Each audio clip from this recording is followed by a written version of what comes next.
is the motivation that is hanging up? The condemnation looks like they always end up in a rut.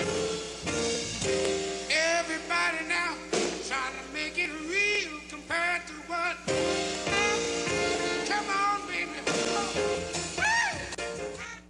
Welcome everybody to Everything But the Kitchen Sink. Do not adjust your dials. That's true. It's me, Fast Eddie, here hosting the show for today, and Dan's going to be doing the 2-minute warning.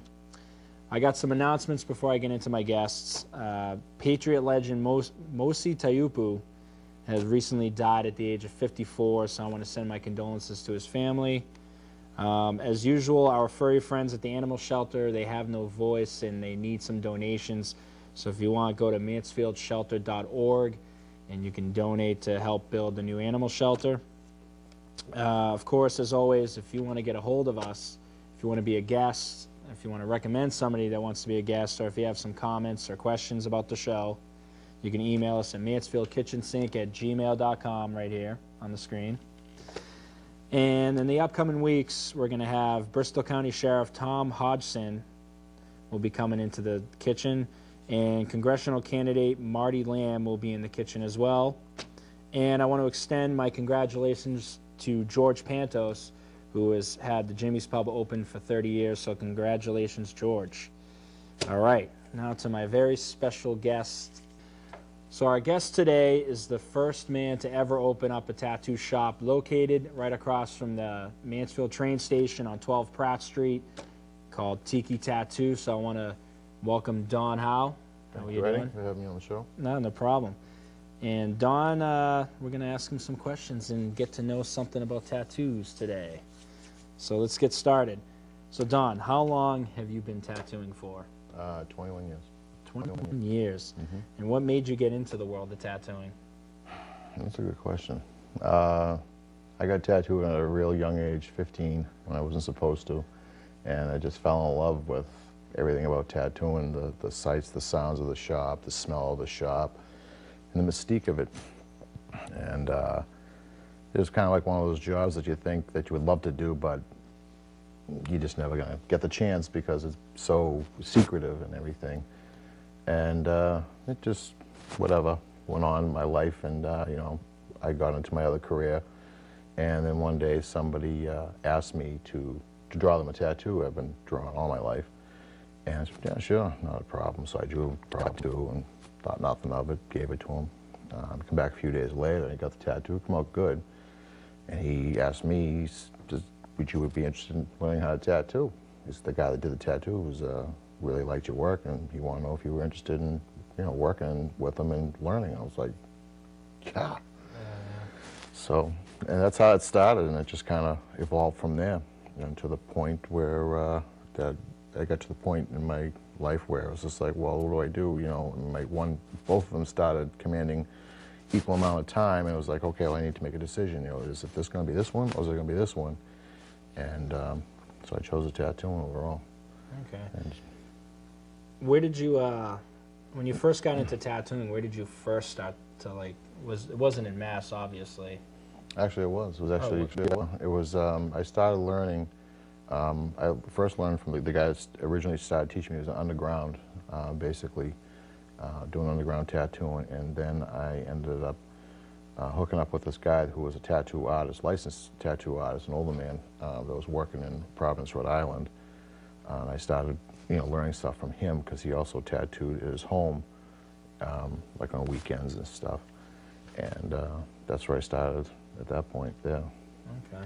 Now, like, as far as, like, say somebody wanted to get into tattooing, like you said, it's very secretive, but how many, like, because I know they obviously have to become an apprentice. Yeah, I definitely don't recommend doing it the way I did. I mean, I definitely go seek an apprenticeship out. I mean, it's extremely, extremely important, especially today with so many different diseases and bacteria and viruses, and it's just, and it's, you know, tattoo equipment, you know, real cheap tattoo equipment is extremely easy to get a hold of online, eBay, or whatever.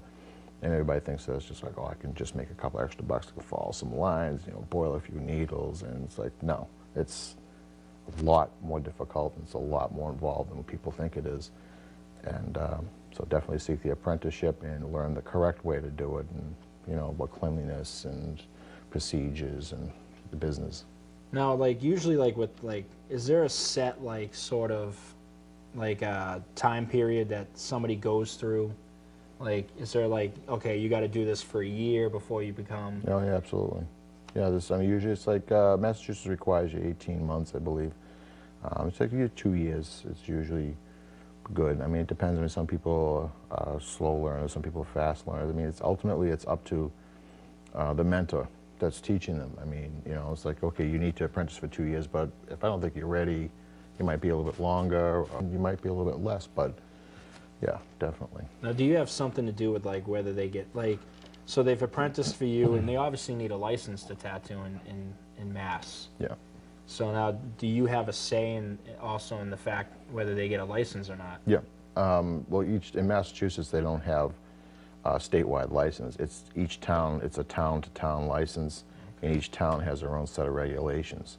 Massachusetts, they set a model regulation. It's basically a baseline, Yeah. and each town can take it and do what they wish with it. You know, using that as the baseline. You know, they can increase it and make it more difficult, but they can't make it any less than what it is.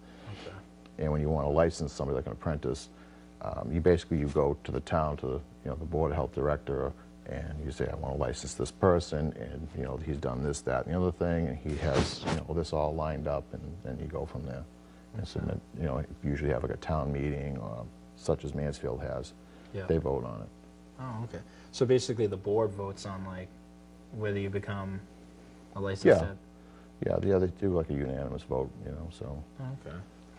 All right. As long as you show them that, you know, that you've done the work, and you've done the apprenticeship for 2 years, you have certain certifications, you know, in order, and Yeah. yeah. Okay. So you were working, I know you, like, for those of you out there, I've known Don for a little while, and I know you were working in Rhode Island. Mm-hmm. And what made you decide to open the shop in Mansfield? Mansfield, I lived in Mansfield for 15 years. And basically, I was tired of working in Rhode Island and traveling. Mansfield's, you know, it's a small town, and not that I want to disrupt the town, Yeah, but you know, some people think it was like, oh God, I'm at a tattoo shop in Mansfield. But I wanted to. My son grew up in this town, and someday he's going to get tattooed, and well, and his friends, and I want, you know, you're going to come here, and I know that it's going to be done correctly, rather than go somewhere else where You don't know. you the just don't person. know. Yeah. You just don't know, and we've created an atmosphere in there. That's, you know, it's not a scary place to be at all. It's very relaxed. It's very serene. It's people are pretty cool there. You know, it's not like a testosterone-driven place, and you know, crazy music and stuff. So.